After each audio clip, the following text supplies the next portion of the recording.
Categorical scales are probably the most complicated ones because here you want to represent individual elements that do not have a specific implied order among them. So your color scale should reflect that there is no color that is more or less than the other. That means that you want to find a color palette where each color, where colors are perceptually different. So any pair of color is perceptually different. As in this example, where we see different activities of people during the day, we can see and clearly distinguish the red from the yellow, from the cyan, from the green, and we don't see any implied order between these activities. It's just different activities over the day. Now this works well for maps as well. For pole maps, we see this a lot where we have different parties being represented by different colors, and we can see which parts of the country have been voting for which party. Again, we don't see any order between these parties because they're individual units.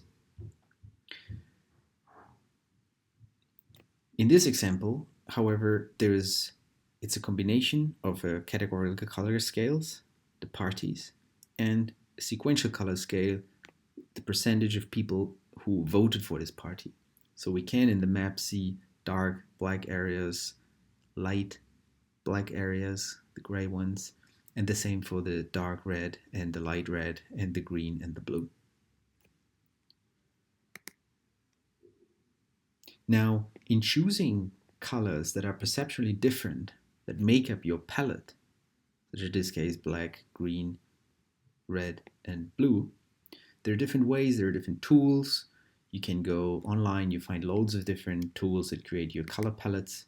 One of them is I Want You, where you can specify a range of hues that you want your hues to lie in, a range for the saturation and a range for the lightness of these colors. And then if you click the magic button, it will cluster you these colors into as many colors as you want, perceptually distant. Now another tool that is more specific to data visualization is the Vis palette, where you can import a palette. We see this palette here on the left side, and it applies it directly to some common data visualizations. So you can see how this palette plays out in your specific data visualization that you're choosing, your scatter plot, in your tree map, or in your network. Are you happy with these colors? Do you think you need more difference? And so on. Now, of course, this example is not showing a categorical color scale. This would be a sort of sequential color scales that we see here. And to be more precise, it's a multi-hue color scale.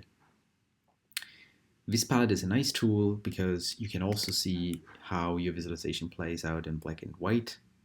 Your color scale, is it still discriminative? Can you still see the differences of all these colors in your scatter plot?